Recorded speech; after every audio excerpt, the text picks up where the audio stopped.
So Sanjeev Bhaiya, it looks like the connectivity is actually poor at my end, and Okay. so I would like you to be the uh, host, Okay. if that is Yeah, possible. yeah, yeah. ठीक है. I kept myself free bhaiya today evening, although you said that the network was working, but I am available. So please decide any which way. Okay, so I'm actually making you the host, and Mm-hmm. because actually the connectivity is poor from my end, so I'll invite you to actually start this thing. Yeah. Hmm. So should I be sharing in that case?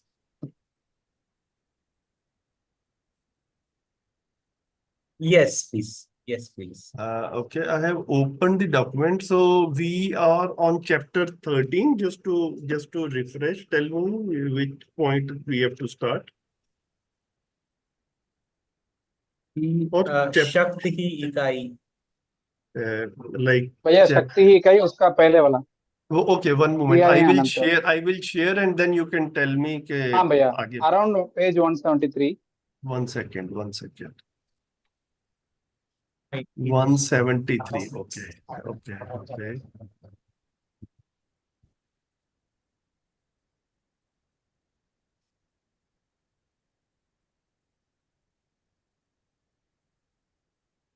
हाँ भैया वो little above. हाँ, the previous ठीक है point, जी. ठीक है. One point before. Yes. Yes. Yes. This शक्ति इकाई यहाँ से. नो नो, उसके पहले. Okay. हाँ, क्रिया है अनंत. नमस्ते केविन. नमस्ते सुप्रिया. Namaste. Hello, everyone. नमस्ते केविन. नमस्ते. नमस्ते सभी को. नमस्ते everyone. नमस्ते मंजू दीदी. नमस्ते प्रिया. So I just wanted to say today I am actually at Manavdeep. So connectivity over here is a little poor. So Sanjeev Bhaiya will be coordinating this session. So over to Sanjeev Bhaiya now. Okay, thank you, Rakesh Bhaiya, and namaste everyone. So I think that Thirumalai Bhaiya is also here, and we have the quorum, so we'll begin this session. So Thirumalai Bhaiya, this is the point where in your last session, we closed, so we can resume from this point. And once your part is over, I think it may take half an hour or so.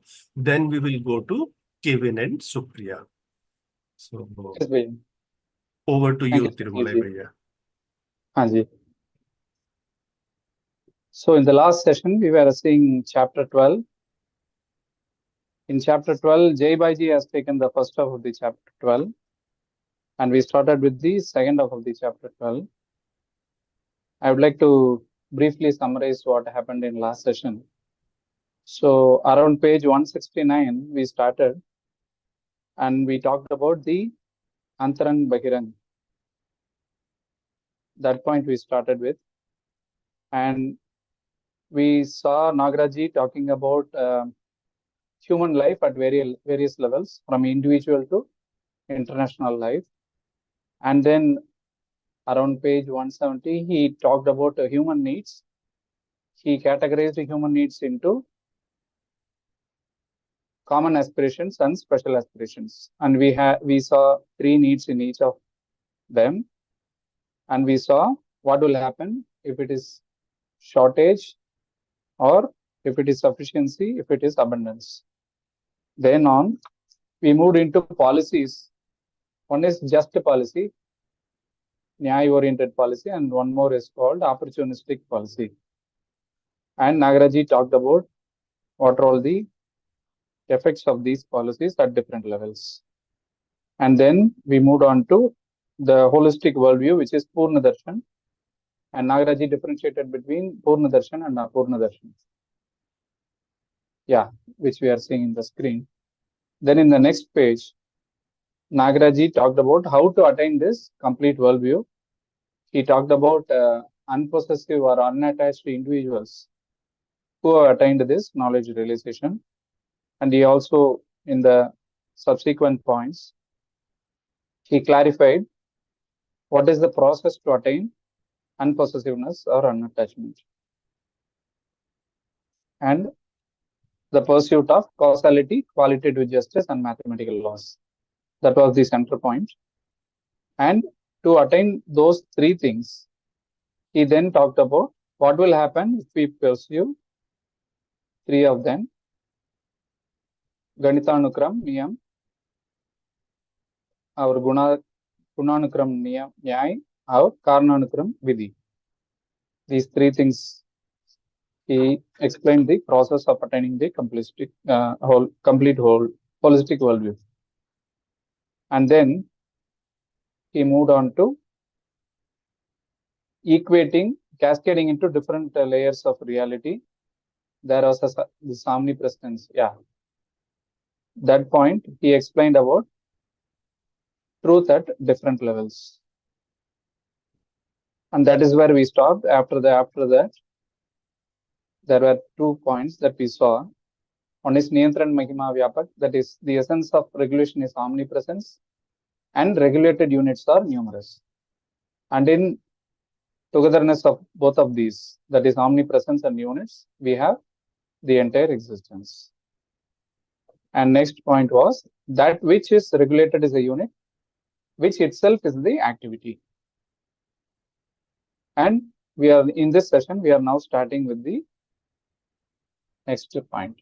That is, the activities are infinite and all activities are fully encompassed and regulated within omnipotence, whereby every unit is potent.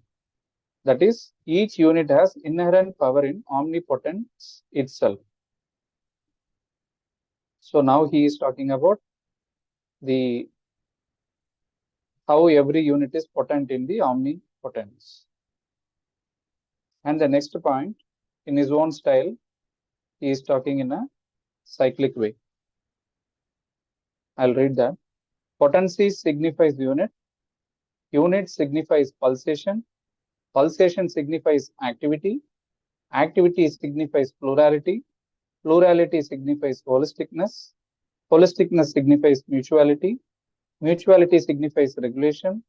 Regulation signifies result. Result signifies decline and development. Decline and development signifies a plane of being.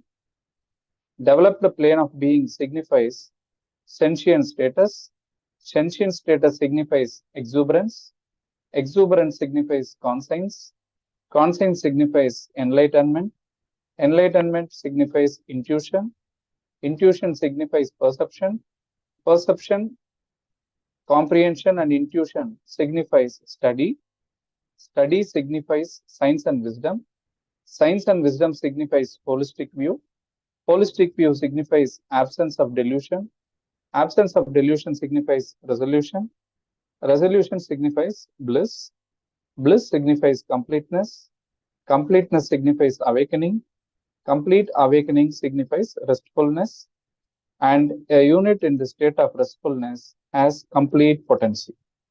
So he starts from the potency and he finishes in the potency. And in between, he is touching various layers of coexistence. Whenever I study this cyclic formula of Nagaraji, I think that we can read this paragraph and we can start from anywhere and we will come a complete circle. So at some time when we are studying our own life and situations and all that, when we are doing Adhyayam, so in some points we will have attraction towards. So when we read this paragraph, we can get attached. It's like a circular train. We can get in any bogie wherever we are having a liking or connection or relevance, and from there we can start relating to the next point, and then we can conclude the whole circle. I'll go ahead. Maybe if there are any sharing or any clarification needed, we can talk in the last.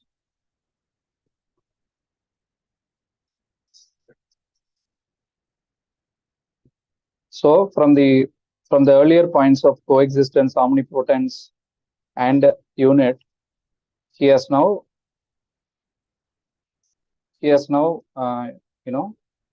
explained the connection within the entire canvas he has spread before us, and then he has put various links.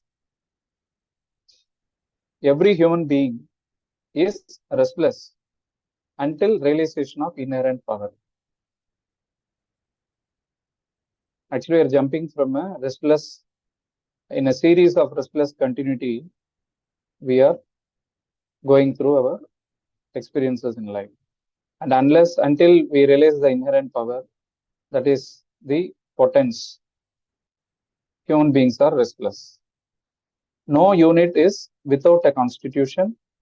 It is imperative for every constitution to consist of many parts or constituents. Every atom is positioned at a certain status of development progression. So earlier he talked about the plane of development. So we can position ourselves in the planes of development, where we are and where we are moving forward and which direction.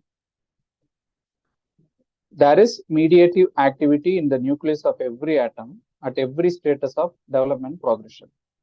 The nucleus is more potent compared to other particles due to its being mediative, and thereby it keeps the other particles balanced. The nucleus is mediative activity, while orbiting particles are generative and degenerative activities. So now he is taking us to the atomic perspective. And if we see the consciousness, that is what we call as I or me.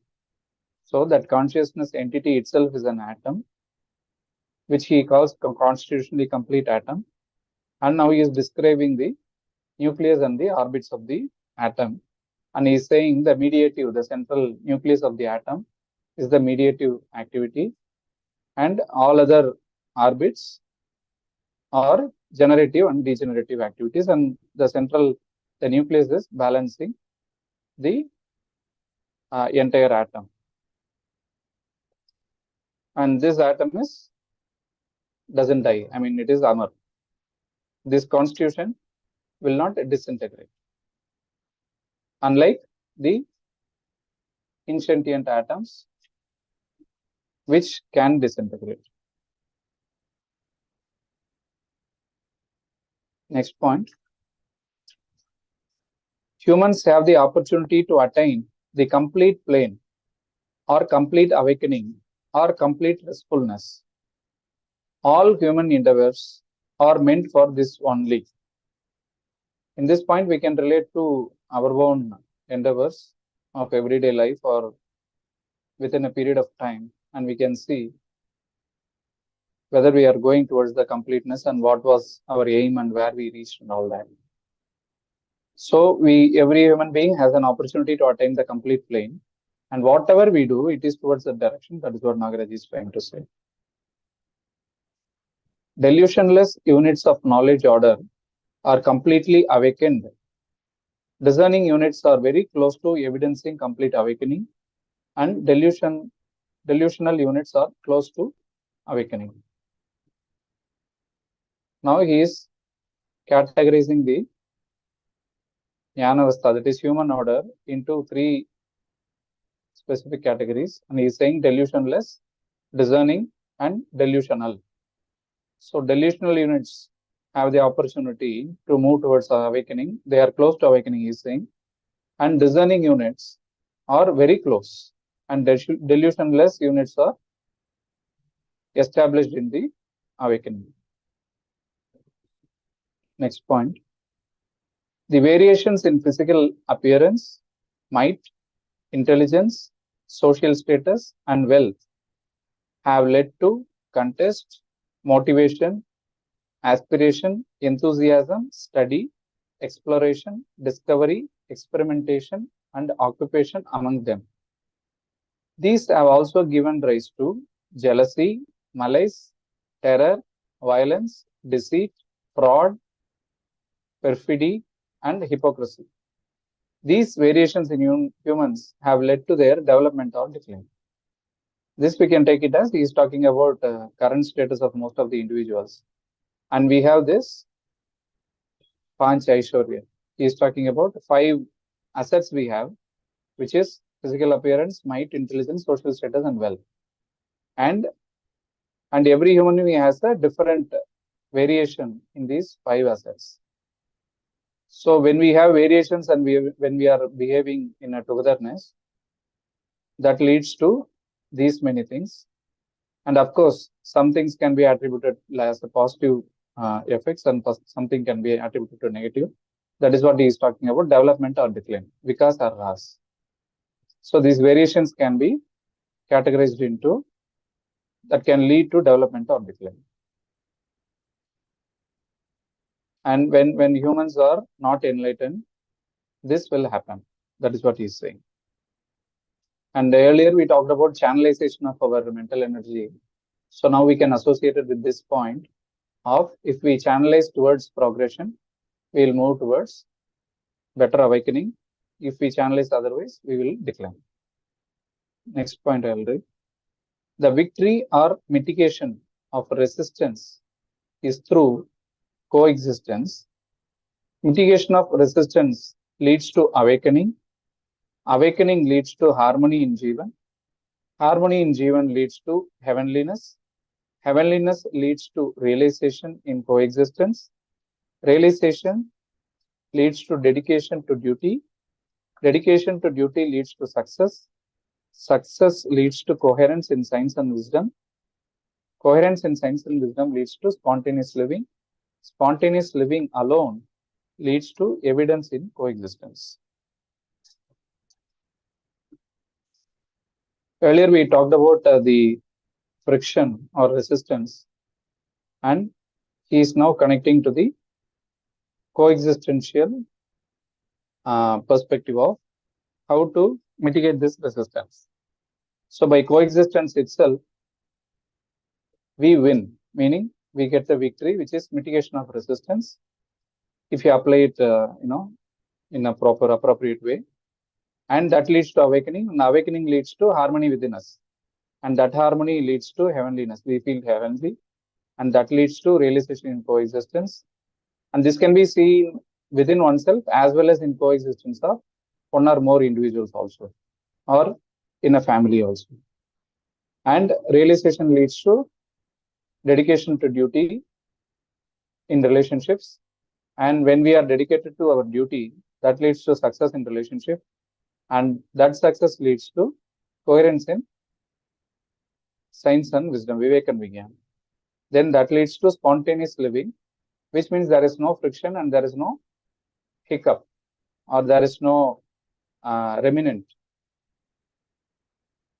And spontaneous living alone leads to evidence of coexistence. Further, spontaneous living is indicative of humaneness, which is independent Jivan.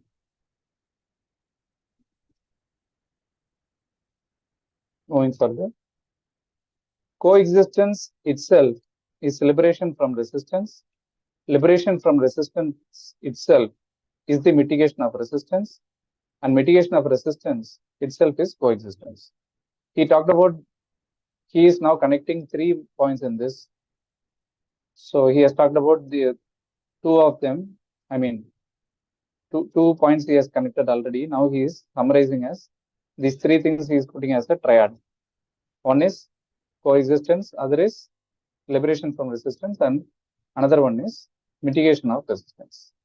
So by mitigating resistance, we are moving towards liberation of resistance, revelation from resistance, and through coexistence, through better coexistence, we are, again, it's like a virtuous cycle. And from now on, he is talking about he already talked about the secrecy or mysteriousness, and lack of mysteriousness itself is called complete knowledge. That is what he said already. Now from this point, he is talking about, he is expanding on what are the components of mysteriousness or secrecy, and how to go beyond those things, or how to succeed those things. Ignorance, depth, darkness, and delusion These four types of beliefs inhabit human thoughts. They are believed for sure, but their existence is not proven. Ignorance itself is the root cause of the belief of death, darkness, and delusion. The shortcoming in understanding things as they truly are is referred to as ignorance. The process of a body's disintegration is referred to as death. The shadow cast on one side when light falls on the other side of an object is referred to as darkness. Lack of secrecy and mysteriousness itself is reality, which alone accomplishes naturalness. So, connecting these 4 points, he's talking about 4 types of beliefs that humans are carrying in their thoughts. So, those 4 things is further he's connecting ignorance, that is, again, lack of knowledge itself is the root cause of the other 3 beliefs. And those shortcomings can be, and he is defining all these beliefs so that we can study those things and then avoid ignorance within ourselves. And this ignorance itself is causing the secrecy and mysteriousness. So he is saying lack of secrecy or mysteriousness itself is a reality, which alone will lead to naturalness. And naturalness he already connected in the last page as independence. That is Swatantrata, Swatantra Jivan, independent Jivan. Secrecy gives rise to narrow-mindedness and mysteriousness gives rise to delusion. Is connecting back what will be the ill effects of the secrecy and mysteriousness, which is happening because of these 4 beliefs. Imagination of form and attributes of ignorance, death, darkness, and fear, other than described above, itself is delusion. He has described, he has defined what is ignorance, what is death, what is darkness, and what is fear. And he is saying, this is the true definition of these 4 things. And when we imagine something else other than this, in any form or any attribute, that is called a delusion. So we use this delusion in very many places. Now here he is defining what is delusion. Moving forward, narrow-mindedness and mysteriousness propel humans towards decline, giving rise to all the inhuman attributes such as conflict, rebellion, and terror. So earlier he talked about policy, that is just policy and avasarvadita, opportunistic policy, and he talked about humanness and inhumanness also. So now he is categorizing back to, he talked about humanness earlier, realization that itself is humanness. Now he is saying this narrow-mindedness and mysteriousness, which is happening because of these 4 beliefs, that leads to inhuman activities, and at different levels, it expresses itself as conflict, rebellion, and terror. The might, intelligence, physical appearance, social status, and wealth of entity, that is Vyashti, is lesser than the might, intelligence, physical appearance, social status, and wealth of entirety, that is all humans or Samashti. A part of entirety is referred to as entity. Like Nagaraji explained before itself about sets and subsets. Every unit is having inner units and every unit is a part of a larger unit. So now he is talking about one entity and the entirety. And already we saw the 5 assets of a human being. Now he is saying these 5 units for an entity is lesser than the entirety. And a small part of entirety is called an entity. A human, upon becoming conceited, tends to exploit others through betrayal, evasion, terror, and division. Also, upon shedding that conceit, one tends to nurture many others through wisdom, science, affection, naturalness, and coexistence. And nurturing actually takes place.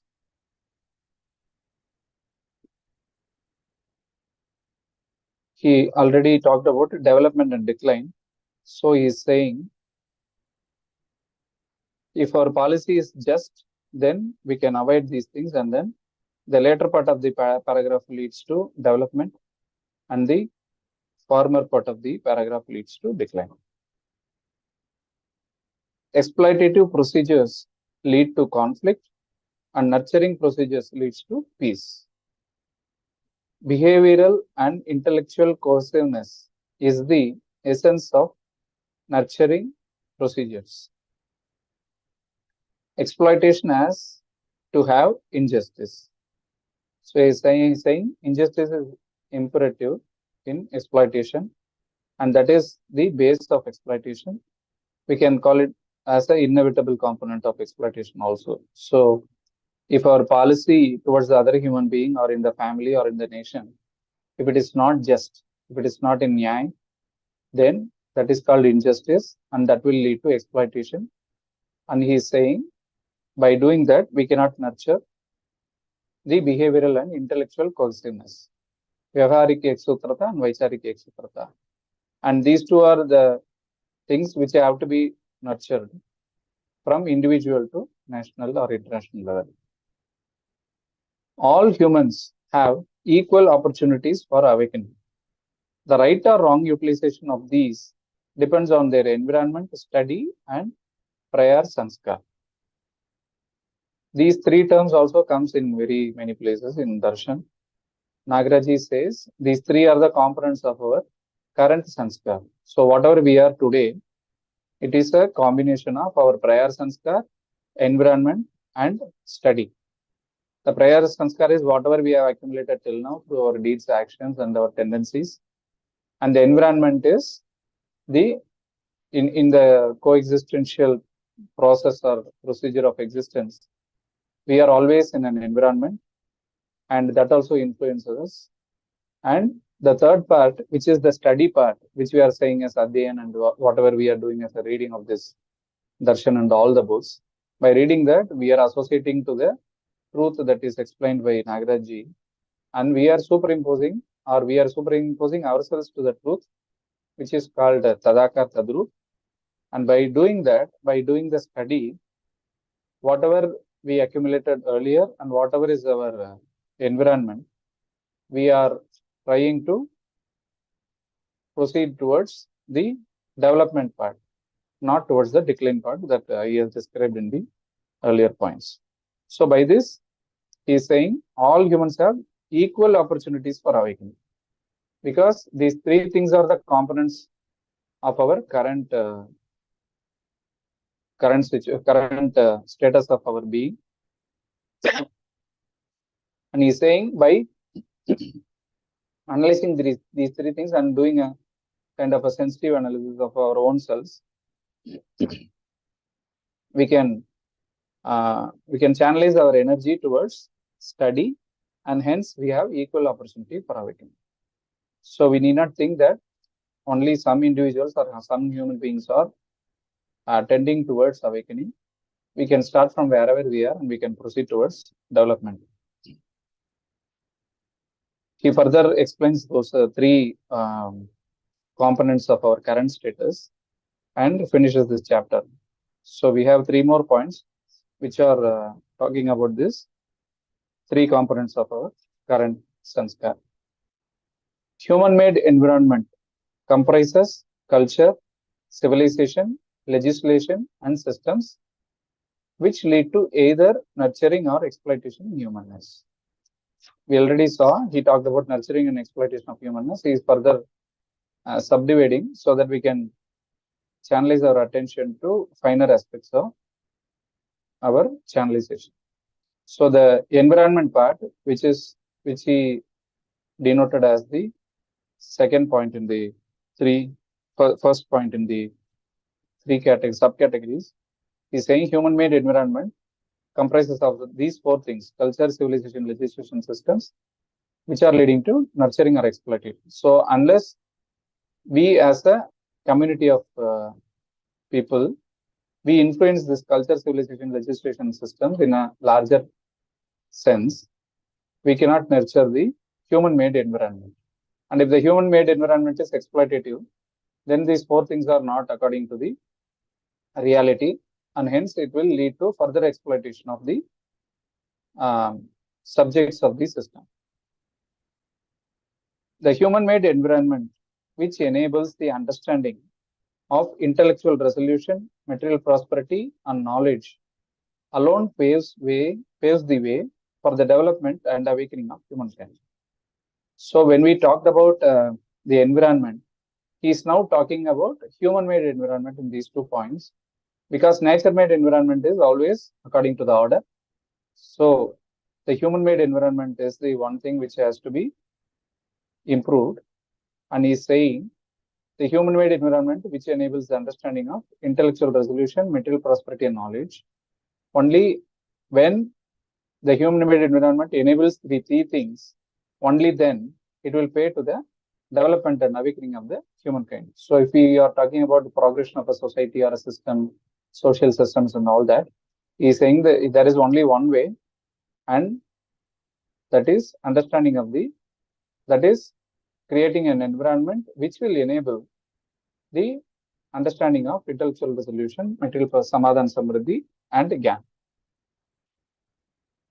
And last point of the chapter, sanskar is the result and consequence of actions undertaken prior to the present, which are differentiated as inhumaneness, humanness, and higher humanness. Sanskar itself is the basis of an individual's potential, ability, and receptivity. Activities aligned with awakening are referred to as susanskar. All the actions that are contrary to susanskar and are inhumane, which are referred to as kusanskar. Sarvashubho, which means may there be universal well-being. So in the last point, he talks about the sanskar, that is the current status of our individual evolution, is the result and consequence of our prior activities, prior sanskar, which can be differentiated as inhumanness and humanness and higher humanness. And this sanskar itself is the basis of our potential ability and receptivity. From there only we are able to behave with our potential ability and receptivity, and whatever activities that are towards awakening are referred to as susanskar, and contrary to this susanskar, those activities are inhumane, which are referred to as kusanskar. So that is the end of the chapter. Characteristics, world, enlightenment and goal. Lakshan, Lok, Alok and Lakshya. Maybe we can, if anyone wants to share some other dimension that can be done, or if there are any clarity, then the group can address. I have one simple question. Is regarding this common aspirations and special aspirations that are listed here, right? In the common aspirations, 3 points are given: food, shelter, and clothing. And in special aspirations, transportation and telecommunication are given. So are these supposed to be indicative list, or is it a complete list? For example, what about education? What about health? Are these not common aspirations? I mean, is it just a complete? Is it supposed to be a complete list, or is it just an indicative list of items? No, these things are the, for example, education and all those for those are all our targets. I mean, now here as the needs, when he is talking about these aspirations, these are all the tools which we are aspiring for our everyday living. So through this, we are going towards education and awakening. So these are the things we are striving for on our everyday basis. That is what he's trying to say. So health everyday basis, we don't need it, is it? Sorry? I mean, for example, health. I mean, don't we need it on everyday basis? And why is it not there in this list? No, health comes as a food, shelter, and clothing. All these three contribute to our health. So the application, for example, our aim is to, for example, human being is a combination. I mean, the coexistence of a body as well as Jivan that we already know. So now we take as a needs of the body or a needs of a human being in a family, then food, shelter, clothing that we already know. I mean, in our education itself already, they are given as a basic needs. But if these three things are aligned towards bodily health, so that our conscious needs can be met, that which is knowledge. And for that, we need education, for which we need infrastructure, we need other human beings to come together so that we can move forward as a society and culture. So for that, to implement those things, we will need tools of transportation, telecommunication, and all that. So he's saying these aspirations are like a stool part of our living. So this is supposed to be the complete list of aspirations. Yes. That's the intent. Okay. Actually, this can be an exercise also. I mean, in the introductory Shivir also, some people say that. So if we list down what are all the expenditure that we are doing every month, and we can categorize those into these three categories. I mean, even if we feel some categories are different, but that will be notional, meaning when we apply for, if we are living for other person's eyes, then that will look like it is not coming in these 6 categories. But eventually, if we see, our needs can be categorized into all these 6. Thank you, sir. Great. If these six are met, then whatever our goal of life, like education and awakening, those things can be achieved. It can be seen in this way also. Understood. Thank you. Very nice presentation, Thirumalai bhaiya. Thanks for reading it out and explaining it in your own words. So although we had already had one question from Raghavji, if there are any other questions on the part that we have completed today, we can take it now and then we can proceed to the next section.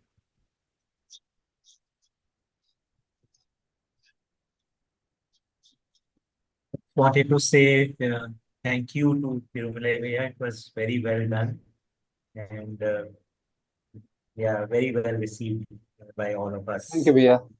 Thank you for the opportunity. Great. Thank you, Thirumalai bhaiya. And thank you, bhaiya. Okay. So now we move on to chapter 13, which is Humaneness. So I will stop sharing now because we will have Kevin and Supriya presenting this chapter. So before we go on to the content of the chapter, maybe Kevin and Supriya, you can, although you have shared your introduction, which we have included in the message, it will be nice to hear it from you also. Okay. Yes, thank you very much. Actually, my wife Supriya is with our child Cavalli at the moment. He's a little finicky. He wants also to see the desktop and everything. So I will start, and maybe she can also join in after 1 or 2 minutes. I'm Kevin Bad. I'm from Germany. I took the name Bad after our marriage with my wife. Actually, I have a German last name. I had a German last name before, so I'm completely German. My mother and grandmother, father, everyone are German. I studied classical Indology in German with Sanskrit and Hindi as languages. And I have been interested in different philosophies, ever since I was 20 or so, because I was confronted with death and with sickness and some kinds of these experiences when I was working after school in a elderly people's home. where you take care of the elderly people. So yeah, that's when I came into contact with the different questions of how I should live or should not live. And then I came across a book of Ramana Maharshi in a library, and yeah, I saw the picture of him, and I thought that he knows something which I do not. He had a lot of compassion and knowledge in his eyes, so I bought the book and read it, and yeah, that was the whole start of Indology for me. And then I studied Sanskrit in Germany, and yeah, different kinds of traditions. I was interested in Buddhism and Hinduism. And in 2018, I got to know Supriya through her cousin who studied in Germany. And yeah, 2 years later, we had our marriage, and now we also have a little son who is 16 months old now, Kevalya. And yeah, through her, I got introduced to Madhyasth Darshan. I don't know if she can also say something. She's in the other room. She probably hears me, but I I'm don't know there. if. I'm just not putting my camera anyway. Not sorry. The microphone also not frequently on, because then we hear noises from Kaivalya. But I'm just hearing everybody. So I'm there, but on mute. But she will also have 2 sessions. I'll take the first 2 sessions, and then she'll have 2 sessions more, and then she'll have some more time. Then I will take care of Cavalia, so then she probably Yeah, can then add maybe more she must about have done. herself. But she did Adyen Shiva in 2010, and yeah, at the moment we are not so much actively into reading the books and participating in Adhyans and Shivirs, etc. I never had any Shivir or Adhyan Shivir offline. I have just participated online and yeah, through YouTube and what I could gather. Yeah, so I will also not be able to explain a lot of the concepts in the book, but yeah, maybe I can share some experiences which I can relate to what I read in this chapter. Yeah. So this will be Great. mostly a reading session from my side. Yeah. We are looking forward to it, and it's nice to have you here. Thank you. I share the screen, and then you can start. One moment. Okay. Yeah, over to you, Kevin. So the chapter is called Humaneness. Humaneness, deific humaneness, and divine humaneness are the only basis for happiness, peace, contentment, and bliss for humans.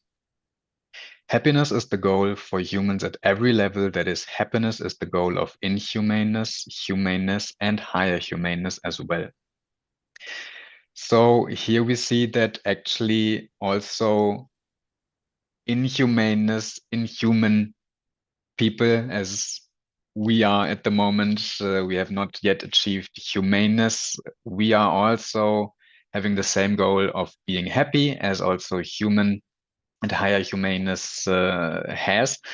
But we are seeking it in luxury comforts. We are seeking it in enjoyments and not through resolution or through values or through justice, like in higher humaneness you would have it.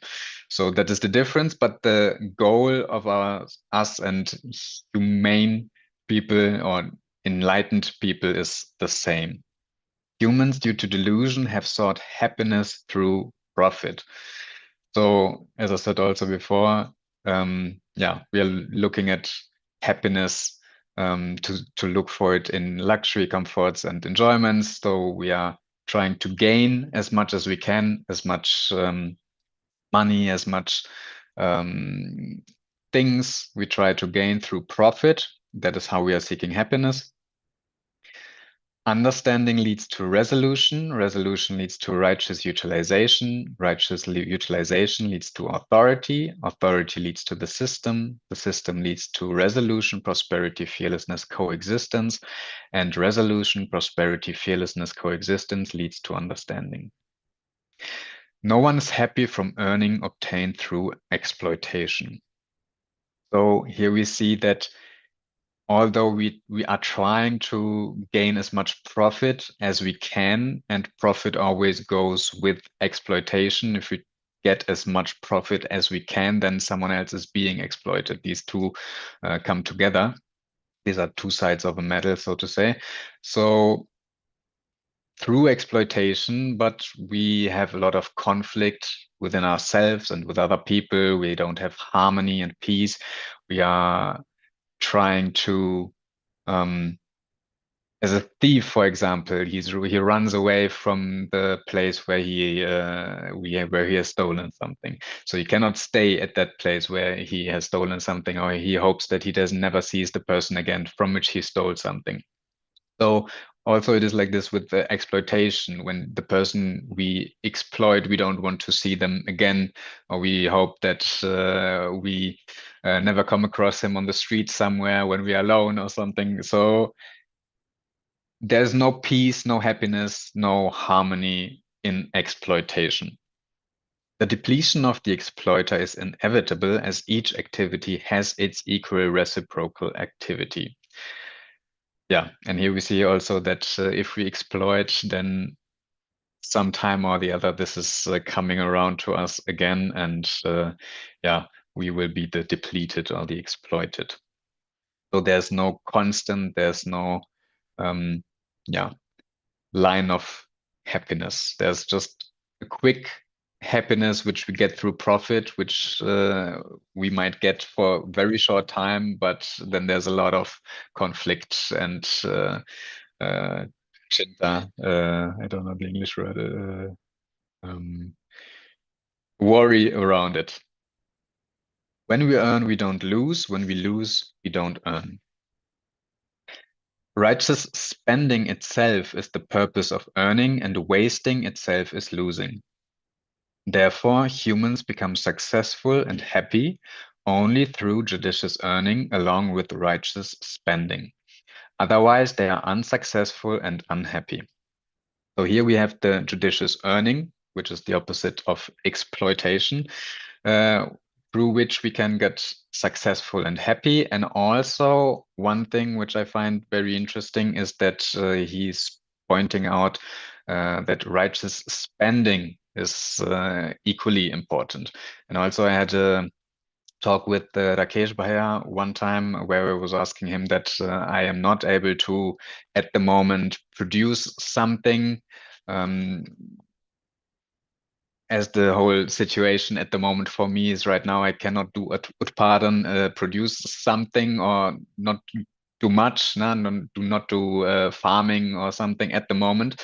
So what do I do? How do I go about it? So then he said that producing something is one thing, and yes, this is important, but first see that you can, what you have, what resources you have, the money you have, that you spend it right, that you get to the right spending. And that was a big thing for me, actually, to see that, okay, not everyone has to change their lives completely from one second to the other and lose their job and go farming. And at first you see what you have, where you are at the moment, and how you can utilize what you have, and do righteous spending, from which you already feel a lot better, and you see the abundance you actually have already. So before, I used to spend my money on many different things which were not so useful, and already, of course, now I also do this, but it has gotten better definitely in the last couple of years, since I got to know about Madhyasth Darshan and also came in contact with my wife. So we think that we get happiness through wasting things, through having a lot of things around us, but actually when we see that even with little resources, if we spend them right, there's a lot of happiness, there's a lot of satisfaction and peace in this. So this is something which Nagaraj, I think, is pointing out here, and yeah, which was a big lesson, and is a big lesson for me also over the last years. And yeah, the spending is only of the body, mind, and wealth. So if we do righteous spending of the body, then we have a healthy body. If we do righteous spending of our mind, if we put it into understanding, into helping people, into getting resolution, then we have a happy and peaceful mind. And if we do righteous spending of our wealth, then we see that there is actually abundance in existence, samriddhi, feeling of real wealth we get, and also we can keep the earth in a healthy state. And if we do the other thing around, which is wrong spending of body, mind, and wealth, then yeah, then the opposite happens. Our body deteriorates faster, and yeah, we are unhappy. So the opposite happens. Individual, family, society, nation, and world are successively interdependent, and the opportunity to study and follow them is available to all humans.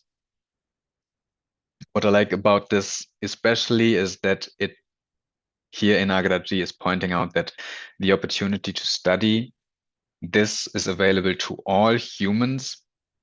So also that we do not have any excuse me, sometimes I miss some English words. My mother tongue is German, and yeah. Bahana, that we say it is not our responsibility. Sanjeev Chopra, Yeah, Bhayaji, you are looking for some excuses, probably. excuse, right? Yes.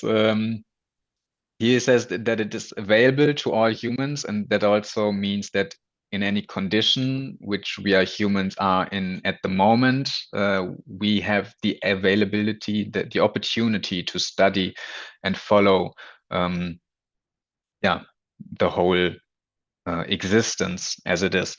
And also, it is not something which is exclusively for some very high evolved human beings on this planet. This is actually available to everyone. And also now we see we are at the point with the internet and with so much connectivity that we are on a Zoom call. You are in India, I'm in Germany. People all over the world are connecting through these media, and everyone, more or less, there are some states or countries where it is still limited to some degree, but mostly everywhere around the world, you have some entry point to this information, and you can get to the information also through the books of, for example, of Madhyasth Darshan, to Shivis, through YouTube, etc. As for example, I also had through YouTube, etc. I was not able until now to stay in Achvoti or Manav or some things, but still I could, yeah, I had the opportunity to study Madhyasth Darshan to some degree already. Individual, family, society, nation, and world have been successful only by adhering to the necessary laws for the available opportunity, as they have been unsuccessful. The comprehensive study of humane behavior is the essence of harmony in humankind. There is no unit in nature, including humankind, that is not a refuge for another or is not dependent on another. Therefore, all activities in nature prove to be interdependent. Only thought is independent upon realization in truth, otherwise that too is in the form of attachment. Independent thought proves to be mutually complementary and useful. So here we see that thought at the moment, as we are still in the situation of inhumaneness, is also dependent.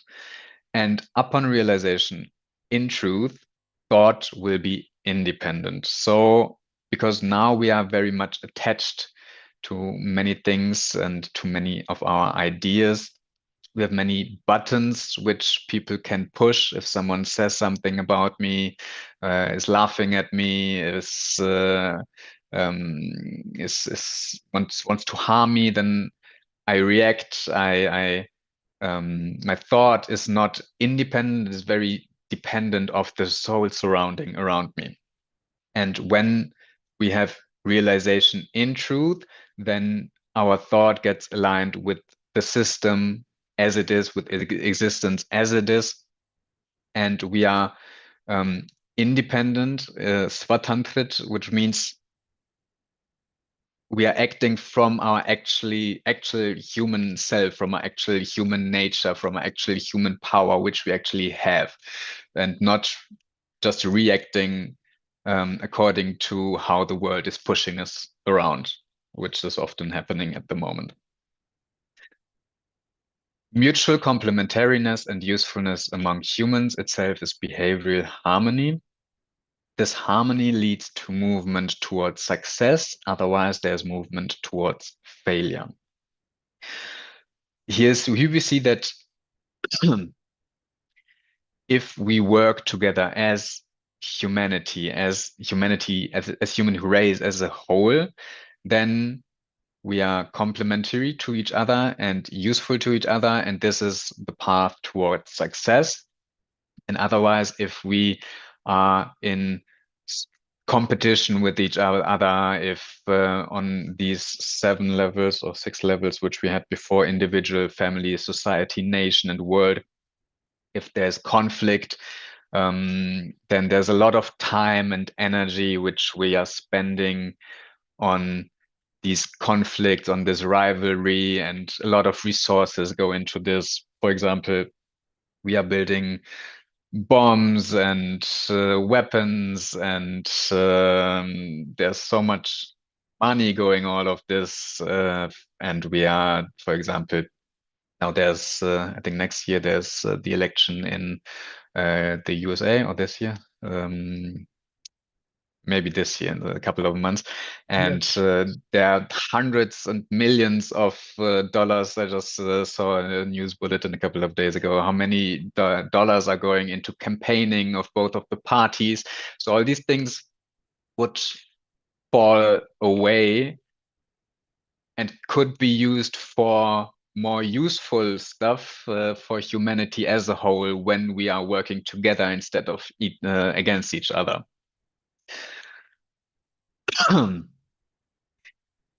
There's no resistance in coexistence, instead there's harmony. Therefore, coexistence proves to be the goal of behavior in humans. So also this is one very, if there was a mantra in Madhyasth Darshan, then I would want to choose this probably for myself. There's no resistance in coexistence, instead there's harmony. This is a very beautiful statement, I think, because actually often it feels like there's so much sangharsh and resistance and conflict around, but he's saying that there's harmony, that we have to realize it, and then there's a lot of hope actually in this statement for me. So also what I found interesting here is that he says that the goal of behavior in humans is coexistence, that he does not just say the goal of humans is coexistence, that he does not say that you just have to realize coexistence or understand coexistence, but actually that the goal of behavior is coexistence. So we have to also embody coexistence in our behavior, that this is another step for me, which is ahead of the other traditions which I have seen to some degree so far, that there's so much focus on behavior, on embodiment of the truth, yeah, in this philosophy, and not just understanding of the concepts. The realization in truth becomes possible only through dharma-based thoughts and justice-based behavior. So here also, it shows that we are responsible for our realization because we have to develop the dharma-based thoughts and the justice-based behavior. And only if we have reached a level which is worthy of realization, only then we have realization. And for some time I've thought that, oh, there's Guru Kripa or Bhagavan ki Kripa, so God will be merciful, or Guru will be merciful, and then there's realization in truth. And actually,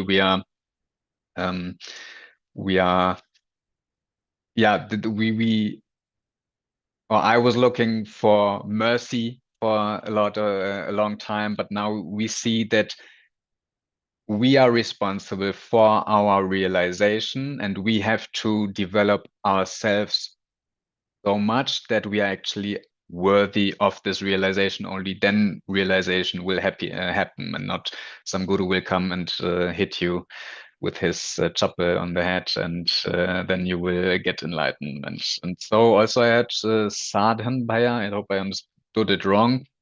I heard him once say that Arjagrit, so someone who's half awakened and someone who is awakened or Jagrit,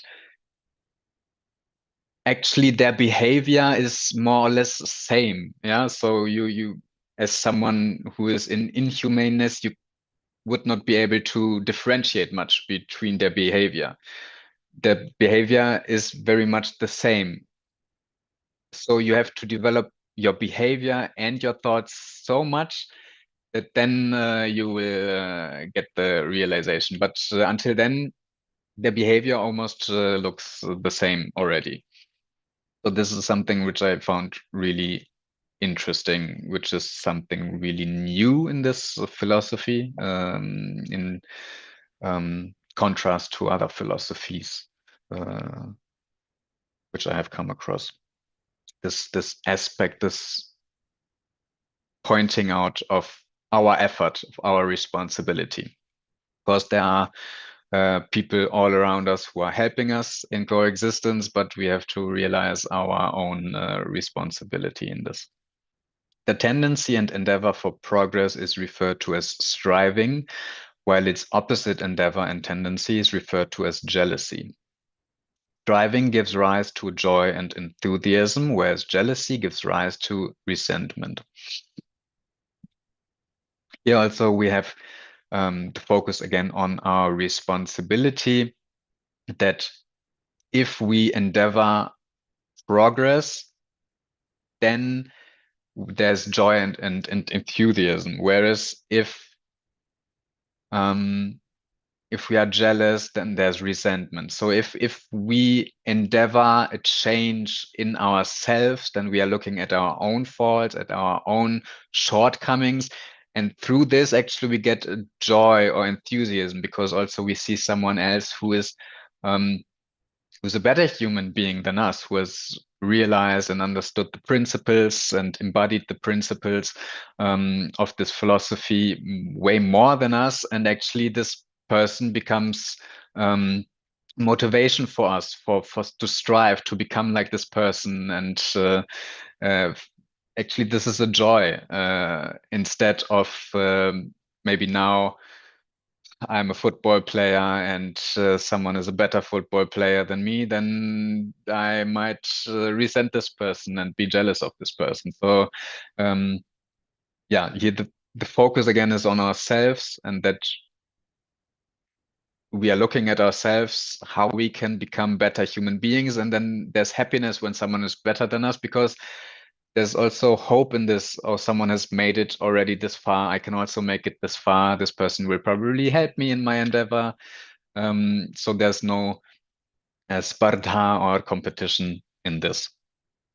All jealousy and malice start diminishing with the emergence of inquiry and dedication to become complete within oneself in the human tradition. Upon awakening, there's liberation from all such delusions. So also here, again, he says that jealousy and malice start diminishing when we dedicate ourselves to become complete within ourselves. So again, as in the same lines as before, that we have to focus on our endeavor to become complete, and then things like jealousy and malice diminish. Accumulation leads to greed, malice leads to conflict, wrong learning leads to ignorance, conceit leads to insolence, and fear leads to terror, which are mental afflictions. Malice, dvesh. Malice is to imagine one's happiness only in the destruction of others. One who is afflicted will necessarily cause affliction to others, because the rule is that one shall distribute whatever one has. 1 second, please. So this is something which helps me to remember it when something happens around me. Maybe someone is very angry, or doesn't behave so well with us, or for example with me, then in this moment often it's not possible, but maybe after some time when I come home, then I actually, when I think about it and when I myself get angry at this person, or I don't like this person, then when I see that this person is causing affliction to me or to others, but actually, why is he doing it? Because he himself is afflicted, is an afflicted person. So he caused some affliction to me for a short time, for a couple of minutes, or then for how long I think about it. But this person itself is afflicted most of the time, most of his whole day. So actually, he's carrying his affliction with him all the time. So then there's some kind of one sometimes can feel a little sorry for this person, that this person is carrying so much affliction, and then there's less of affliction to oneself. So this is something which has helped me in some situations, but not possible always. As a resolution to the 5 unrefined tendencies mentioned above, there are also 5 refined inherent tendencies: non-accumulation, prosperity, affection, learning, simplicity, and fearlessness. These tendencies give rise to the impetus for generosity, absence of conflicts, true knowledge, coexistence, and fortitude respectively, leading to the continuity of joy, happiness, enthusiasm, satisfaction, elation, and rejoicing that humans have forever awaited. The enlightenment determination of realization manifests in desire, desire manifests in thought, thought manifests in hope, hope manifests in impetus, impetus manifests in conduct, conduct manifests in study, and study leads to enlightenment. This is the progression of desire and activity. Actually, there's one thing which comes to my mind, which I forgot at the beginning. I will come to this at the very end. The accumulation is only of money, which is of symbolic value. So here we see that, we can accumulate money, but what do we have from this? Not so much, because it is only symbolic value, and that's why even when we accumulate a lot of money, we feel like it is not enough. Yeah, you can get 10 million euros or dollars, and you still feel I need more, as he is describing here, because it is symbolic value, and the things you cannot accumulate, he is saying here, because he's saying it a little bit later. We'll come to this. The objects are differentiated as produced and gathered. Gathering, sampadan, Collecting naturally available objects is referred to as gathering. And production, utpadan, materializing the ideas, using the gathered objects through deployment of labor on natural abundance is referred to as production. So we, for example, gather wood from the forest and then we bring it into form. We're making a chair out of it. This is then the production. So through these two things, he is saying here, deployment of labor on natural abundance. So we see that through our gathering, through our production, through our working with these things which are naturally abundantly available in existence, through this we get the realization or feeling of wealth and of samriddhi, because there is natural abundance in existence, and only through really working with it we also get the feeling of wealth, and not through accumulation money, because it has symbolic value as we saw before, and also not through accumulation of material objects, which we are now seeing in the next sentence. The accumulation of material objects is not feasible, as their utilization and transformation is inevitable.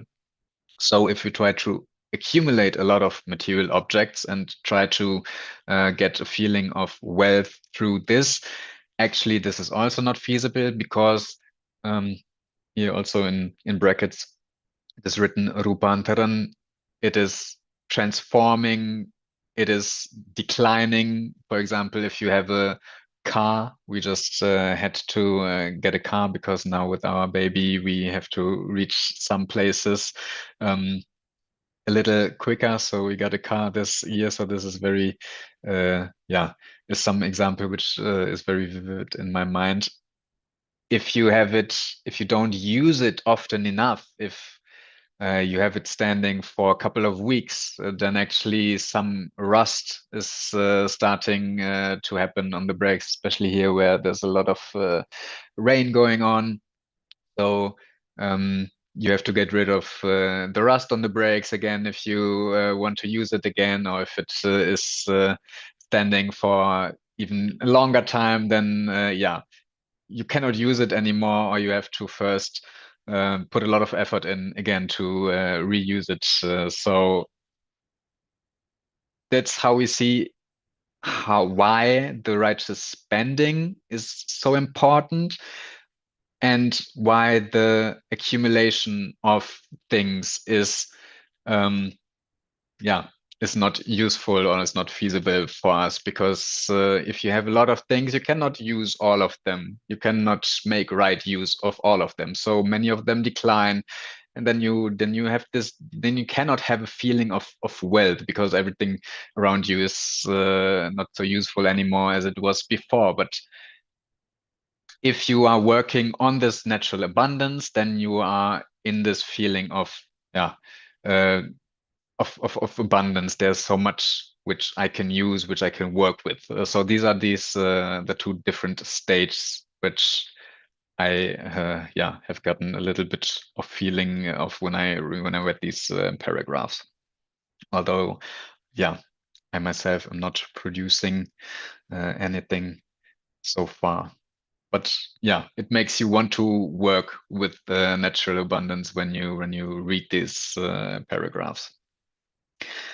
Hatred is from a mistaken notion of own excellence, violence is from judging others as weak, and jealousy is from resenting the progress of others. Whereas supporting the incapable to attain excellence like one's own replaces hate with generosity, the endeavor of emulating another's awakening itself is striving, and protecting the weak itself is kindness.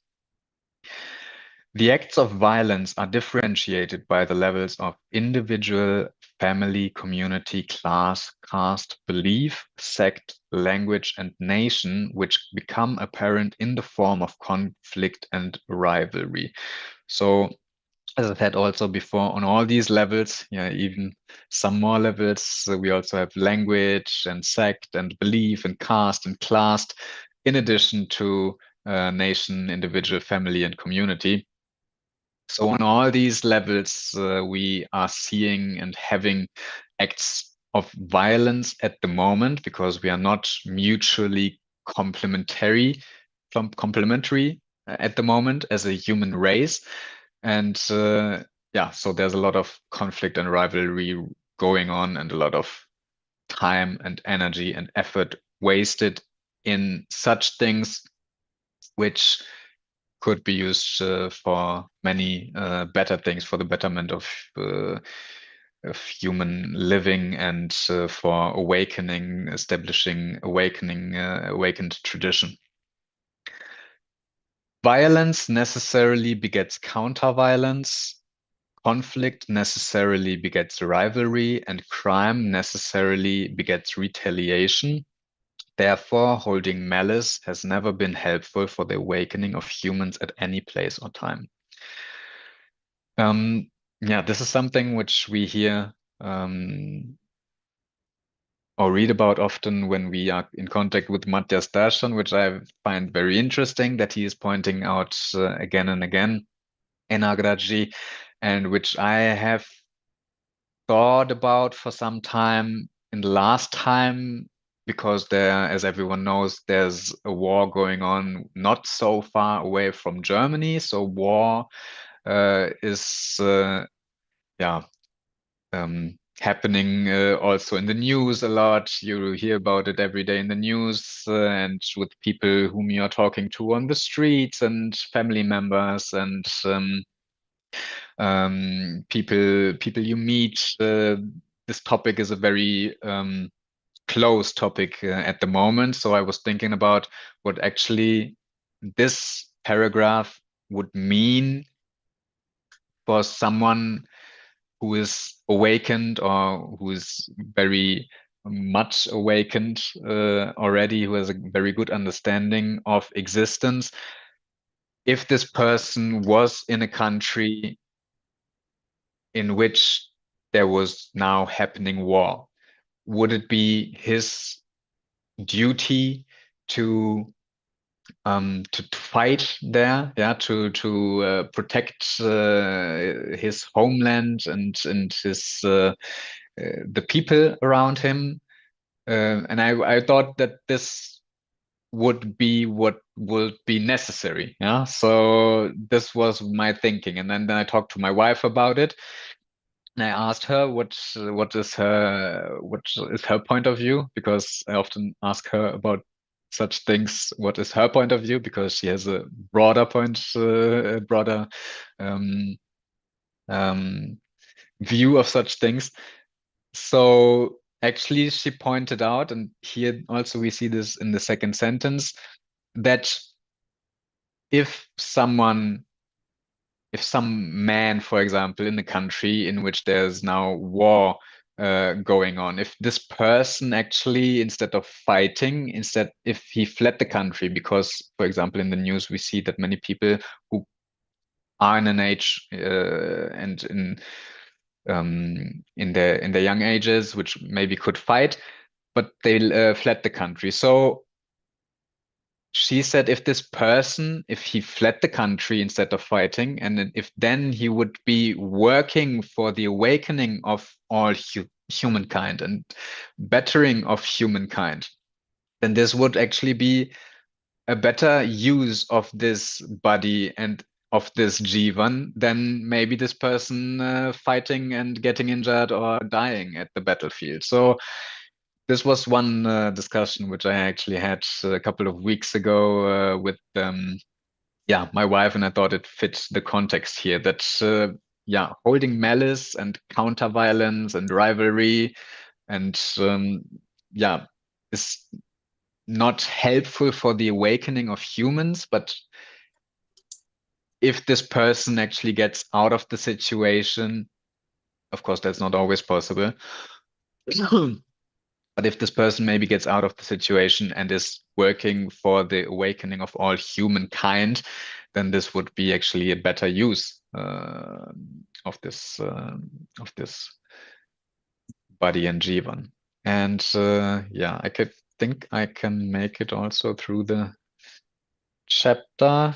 Wrong learning or ignorance, avidya athava agyan, lack of awakening to understand the form, attributes, intrinsic nature, and dharma of something as it really is referred to as wrong learning or ignorance. Conceit, abhiman, the tendency to believe that one's own might, intelligence, and physical appearance, societal status, and wealth are superior, while considering those of others as inferior, is referred to as conceit. Imposed evaluation itself is conceit. A unit is a part of the entirety, samashti. This also we had in the session before. The fear of life, fear of societal status, fear of prestige, and fear of wealth are the four causes of fear. Life, societal status, prestige, and wealth are not exempt from transfer and transformation. Fear of life, pran bhai, the imagination of death as non-existence of the body is the fear of life. Fear of societal status, pad bhai, the authority from one to many is referred to as societal status, and imagination of its loss is the fear of societal status. Fear of prestige, man bhai, imagination of the reversal or loss of reputation is the fear of prestige. Fear of wealth or dhan bhai, imagination of the situation or possibility of losing wealth is the fear of wealth. All four accomplishments described above, life, societal status, prestige, and wealth, are temporary. Assuming these to be permanent itself causes problems because loss of life, fall, or loss of societal status, loss of prestige, and spending of wealth is destined in the awakening progression. Yeah, I don't think there's so much to say to this, except for that I also have Man Bhai, especially at the moment, because I hope that, yeah, I'm not wasting anyone's time with my presentation. And therefore, attaining humaneness is the ultimate achievement for humans, which leads to their happiness. And yeah, this is a very beautiful sentence, I think. Yeah. Attaining humaneness is the ultimate achievement for humans, which leads to their happiness. So yeah, this was the chapter about humaneness. Yeah, I hope I could bring some points across, which I had. I had actually one question which I forgot at the beginning. At the very beginning of the chapter, and also because we have Rakesh Bhaiya here with us now, I wanted to ask him that how se samadhan, this is, yes, there, understanding leads to resolution. I found it very interesting that for how you used the word understanding, and was interested in how this came to happen, because when I saw this for the first time, I thought that maybe the first translation which would come to mind would be feeling or emotion for Bhau, but understanding for Bhau seems like you put a lot of thought into this translation. So I wanted to know how you came to understand Bhau as understanding. Yeah. Even, yeah. Mhm. Rakesh, please. Yeah, so in our review meeting, we discussed about sorry. this, that how does Okay. this Okay. samadhan come about, right? Okay. So and and what does bhav really mean? Mhm. So bhav actually is the result of having understood something, and resolution is something that what you produce in every situation. So we have not literally translated this how to feeling, and we thought that it is understanding that leads to the resolution, and resolution leads to the righteous utilization. So I'm happy to basically reconsider that if we have a better explanation for this. But we No, thought that how is, yeah. I found it interesting, and it showed to me actually that, yeah, this is some translation which cannot be done just by a computer or by ChatGPT or something, that actually the human being has to think about this and has to put his or her own understanding and realization to whatever degree into this to come to such translations instead of just wordly translation. Yeah, it is not a, it's not a literal translation really. So few things that we do keep in mind in translating is that finally what we put into the English is what we have understood out of it. Okay. And so something that we can defend, right? So it's not, so we try as much as possible. I mean, it's not always happening that way, but what we have understood, that we basically put it across. Sometimes we are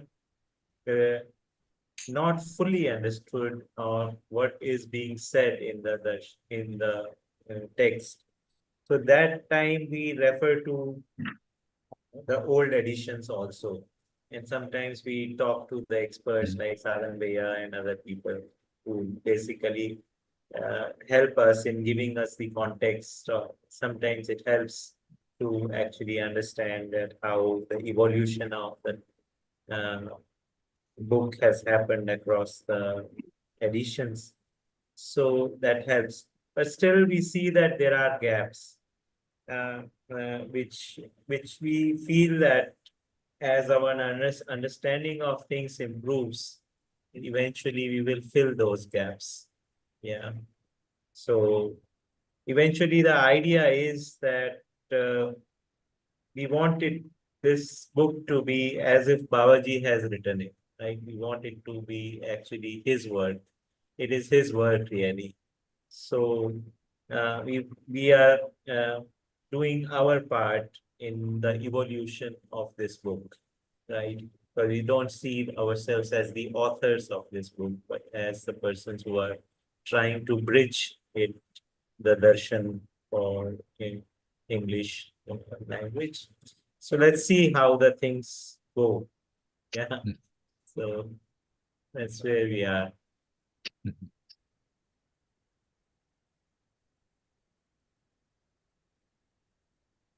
Goodbye, Didi. Yeah, namaste. So I think Thirumalai bhai has left. I just wanted to thank him. And yeah, Kevin, like, I mean, we were doing book reading together, I think a couple of years ago. So I was always so awed by how, like, you read, because of your Sanskrit background. It's so beautiful. And today you said, like, you've not attended any Parichaya Shivir or done any offline adhyan, but it was really, really good. And there were just two things, like, I don't know if you have the time, like, I had two things I wanted to, know about. One is, like, you mentioned that the behavior of the inhuman person, as well as one who is endeavoring, is the same. Like you said, Sadhan Bhaiya, you quoted him. So I just wanted some more clarification. Ki how is the behavior the same? And second part, I found very interesting what you said about how an enlightened being would be, an awakened human would be in a war situation. So, it just came to my mind. I read this book a couple of years ago. It's called A Man's Search for Meaning by Viktor Frankl. In fact, it's from the Holocaust. It would interest you. I don't know, maybe you've already heard of it. So in this, it's very interesting that Victor, like, he had a chance to leave the country, but because his parents couldn't. Sorry, bhai, I don't know if I can take time. I don't know. It's like going to be 9:30. Can I just speak or like? Yes, Didi, briefly, you can Yeah, complete so whatever. very briefly, I just wanted to say, so like, I found it very interesting what you said, because he had a chance to leave and he didn't leave because he didn't want to leave his parents. And he went through the entire concentration camp, and by luck, like, he came around alive. And then he wrote an entire book on man's search for meaning, you know, which is like, I find it very beautiful. So I just wanted to share that bit. Yeah, thanks. Thank you very much. Thank you very much, Didi, also for the compliment, and it was good to hear you again. Yeah, the question with the sadhan bhaiya part, I hope I understood him right. I heard him say something along these lines 2 or 3 times, so I was hoping that I understood him right. But maybe Rakesh bhaiya can share more on this. What I understood, or how I imagined it in my head, was that someone who is not yet awakened but has studied the principles of Madhyasth Darshan and has worked a lot on himself already, has a very good behavior already, yeah. And only then, if you come to 100, then only you get the whole realization, or you can say that you are a realized being. But if you are at 99, your behavior already is so good that there's no so full of justice and nyaya and these things that actually one could not would not be able to differentiate between the behavior of this person and someone who is enlightened or completely enlightened or is anubhav. That's how I understood it. But yeah, maybe Rakesh bhaiya can correct me if I was wrong there. Yeah, I think I would agree with what Kevin is saying. So the idea is that how would a person become enlightened, and what kind of behavior that person would be exhibiting before that person becomes enlightened. So a person who is actually committing a lot of crimes, adultery and whatnot, if you think that he would just read something and become enlightened the next day, I think that is far from truth, right? So clearly, apart from reading, and there is some practice also involved, right?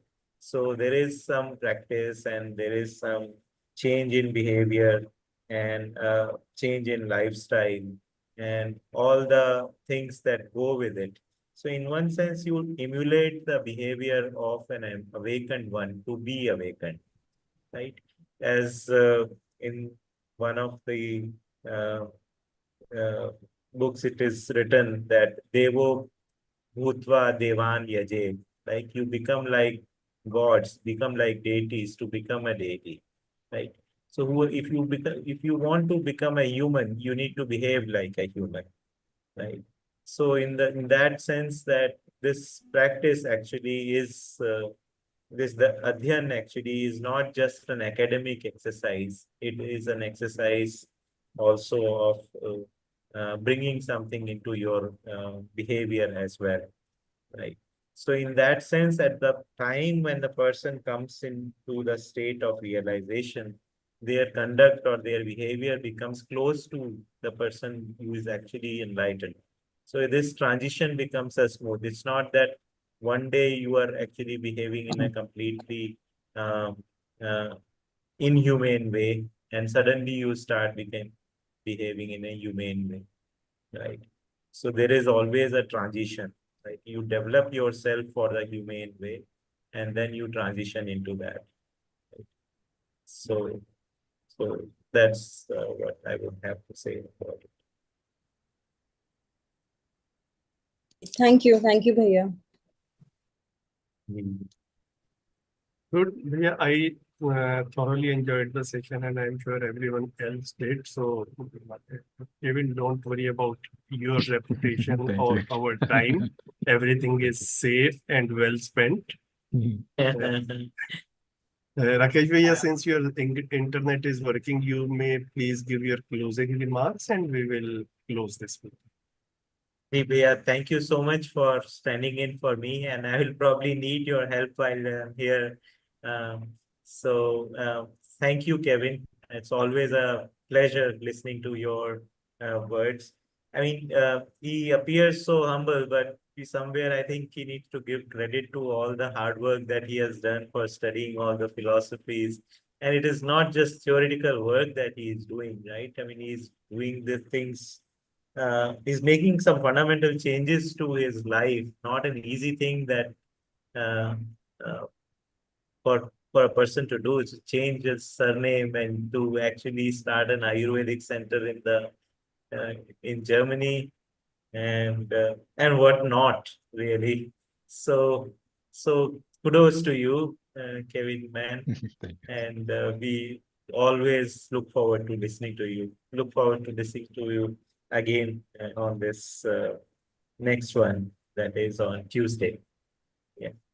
Thank you very much. Thank you so much. Okay, then thank you everyone for joining, and thanks, Kevin, once again. Namaste. Thank you everyone for Namaste. listening. Namaste.